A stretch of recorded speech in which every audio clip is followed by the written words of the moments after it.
Rebeca de Asís se ahogaba en el caluroso dormitorio de la casa de enfrente, la cabeza hundida en la almohada tratando de dormir una siesta imposible. Tenía hojas ahumadas adheridas a las sienes. Roberto, dijo dirigiéndose a su marido, si no abres la ventana nos vamos a morir de calor. Roberto Asís abrió la ventana en el momento en que el juez Arcadio abandonaba su oficina.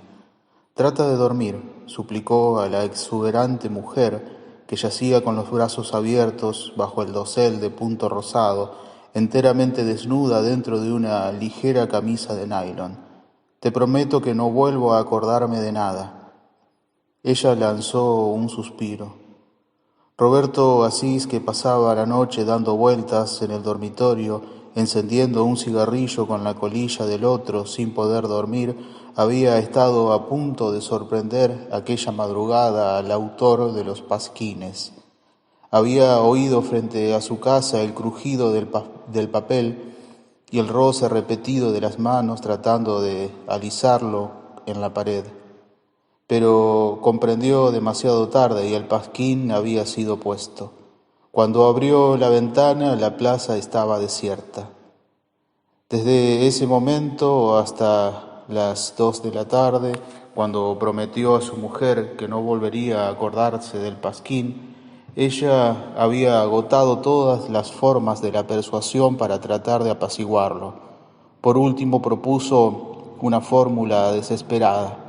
Como prueba final de su inocencia ofrecía confesarse con el padre Ángel en voz alta y en presencia de su marido. El solo ofrecimiento de aquella humillación había valido la pena. A pesar de su ofuscación, él no se atrevió a dar el paso siguiente y tuvo que capitular. Siempre es mejor hablar las cosas, dijo ella sin abrir los ojos. Habría sido un desastre que te hubieras quedado con el entripado. Él ajustó la puerta al salir. En la amplia casa, en penumbra, completamente cerrada, percibió el zumbido del ventilador eléctrico de su madre que hacía la siesta en la casa vecina. Se sirvió un vaso de limonada en el refrigerador bajo la mirada soñolienta de la cocinera negra.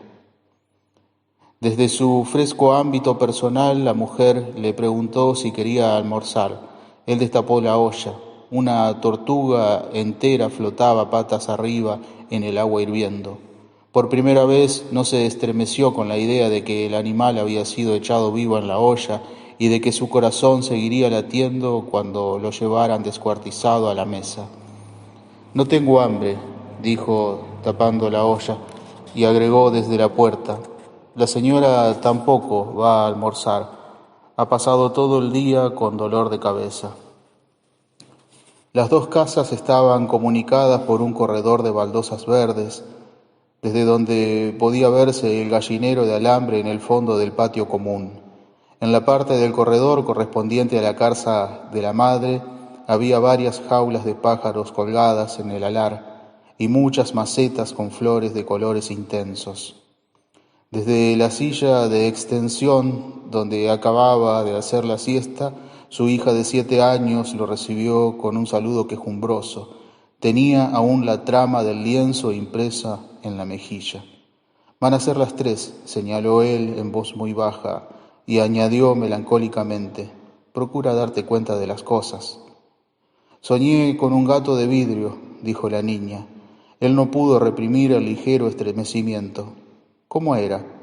Todo de vidrio, dijo la niña tratando de dar forma con las manos al animal del sueño, como un pájaro de vidrio, pero gato. Él se encontró perdido a pleno sol en una ciudad extraña. Olvídalo, murmuró, una cosa así no vale la pena. En ese momento vio a su madre en la puerta del dormitorio y se sintió rescatado. ¿Estás mejor?, afirmó. La viuda de Asís le devolvió una expresión amarga. Cada día estoy mejor para votar, se quejó, haciéndose un moño con la abundante cabellera color de hierro. Salió al corredor a cambiar el agua de las jaulas. Roberto Asís se derrumbó en la silla de extensión donde había dormido su hija. Con la nuca apoyada en las manos, siguió con sus ojos marchitos a la huesuda mujer vestida de negro que conversaba en voz baja con los pájaros. Se zambullían en el agua fresca, salpicando con sus alegres aleteos el rostro de la mujer. Cuando terminó con las jaulas, la viuda de Asís envolvió a su hijo en un aura de incertidumbre. «Te hacía en el monte», dijo. «No me fui», dijo él, «tenía que hacer algunas cosas. Ya no te irás hasta el lunes». Él asintió con los ojos. Una sirvienta negra, descalza, atravesó la sala con la niña para llevarla a la escuela. La viuda de Asís permaneció en el corredor hasta cuando salieron. Luego hizo una seña a su hijo y éste la siguió hasta el amplio dormitorio donde zumbaba el ventilador eléctrico. Ella se dejó caer en un desvencijado mecedor de bejucos frente al ventilador con un aire de extremado agotamiento. De las paredes blanqueadas con cal pendían fotografías de niños antiguos enmarcados en viñetas de cobre. Roberto Asís se tendió en la suntuosa cama tronal donde habían muerto decrépitos y de mal humor algunos de los niños de las fotografías, inclusive su propio padre en diciembre anterior. «¿Qué es lo que pasa?», preguntó la viuda. «¿Tú crees lo que dice la gente?», preguntó él a su vez. «A mi edad hay que creer en todo», repuso la viuda y preguntó con indolencia. «¿Qué es lo que dicen?». «Que Rebeca Isabel no es mi hija». La viuda empezó a mecerse lentamente. «Tiene la nariz de los Asís», dijo. Después de pensar un momento, preguntó distraída. «¿Quién lo dice?».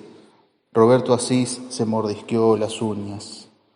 Pusieron un pasquín. Solo entonces comprendió la viuda que las ojeras de su hijo no eran el sedimento de un largo insomnio.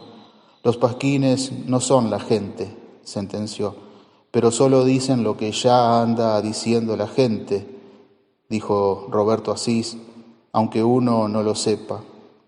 Ella, sin embargo, sabía todo lo que el pueblo había dicho de su familia durante muchos años.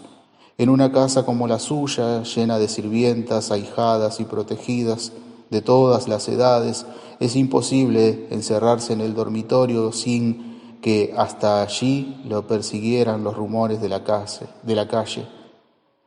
Los turbulentos Asís, fundadores del pueblo, cuando no eran más que porquerizos, parecían tener la sangre dulce para la murmuración. «No todo lo que dicen es cierto», dijo, «aunque uno lo sepa. Todo el mundo sabe que Rosario de Montero se acostaba con Pastor», dijo él.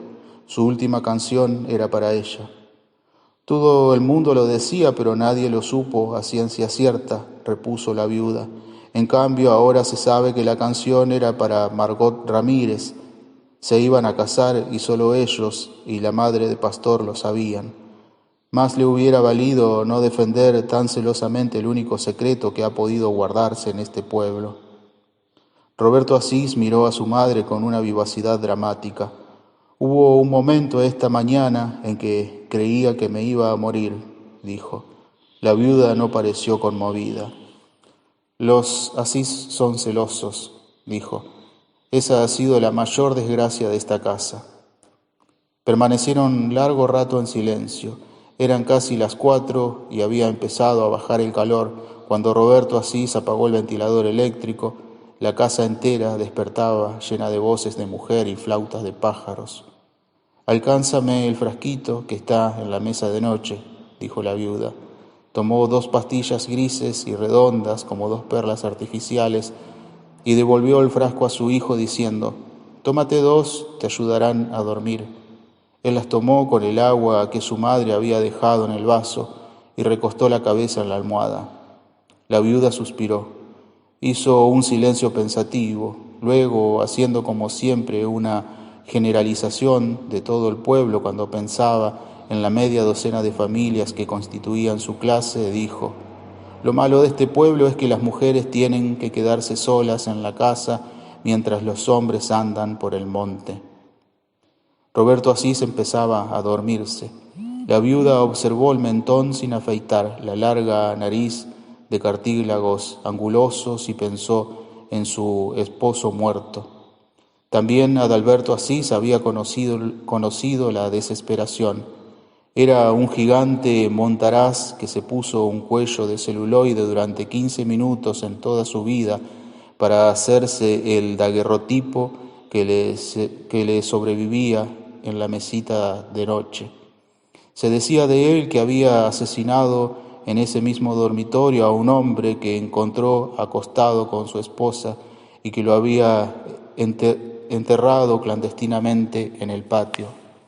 La verdad era distinta. Adalberto Asís había matado de un tiro de escopeta a un mico que sorprendió masturbándose en la viga del dormitorio con los ojos fijos en su esposa mientras ésta se cambiaba de ropa. Había muerto 40 años más tarde sin poder rectificar la leyenda.